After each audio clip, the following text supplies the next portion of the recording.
Cruze est le modèle star de Chevrolet.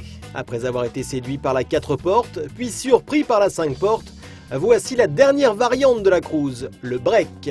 La recette reste la même, des prestations dynamiques satisfaisantes, un haut niveau d'équipement et des tarifs défiant toute concurrence. Les Break représentent 15% des ventes en France. Chevrolet se devait de positionner la Cruze sur ce segment, elle qui se décline donc déjà en 2 autres carrosseries, écoulée à plus d'1,3 million d'exemplaires à travers le monde.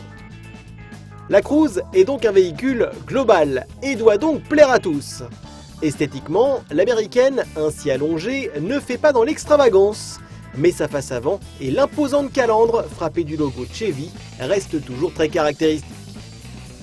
Avec ses 4,68 m de long, sur 1,80 m de large et 1,53 m de haut, la SW a beau faire partie des grands gabarits du segment, les 500 à 1478 litres de coffre disponibles ne sont pas pour autant les meilleurs scores constatés.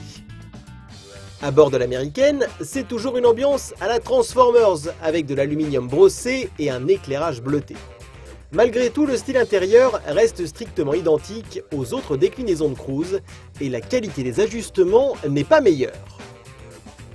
Néanmoins, la SW est généreuse en espace de rangement, quelle que soit la finition, avec notamment un accoudoir à l'arrière et un plancher de coffre compartimenté. Ce dernier offre toutefois un bel espace avec un plancher quasi plat. Côté équipement, notez que le système MyLink est désormais disponible dès la version LTZ. Bluetooth, compatibilité smartphone, lecture MP3, photo mais aussi vidéo, le tout contrôlé par des glissés de doigts façon smartphone, le MyLink remplit parfaitement son rôle. Seule la navigation nous a semblé bien peu réactive aux modifications ou au recalcul d'itinéraire. La Cruze SW accueille par ailleurs 2 nouvelles motorisations.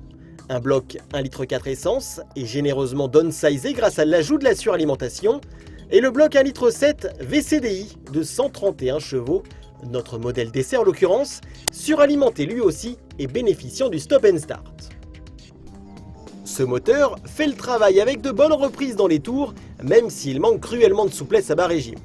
Les consommations du 1,7 litre Chevy sont toutefois satisfaisantes, avec 6,3 litres au 100 constatés en moyenne sur un parcours des plus variés.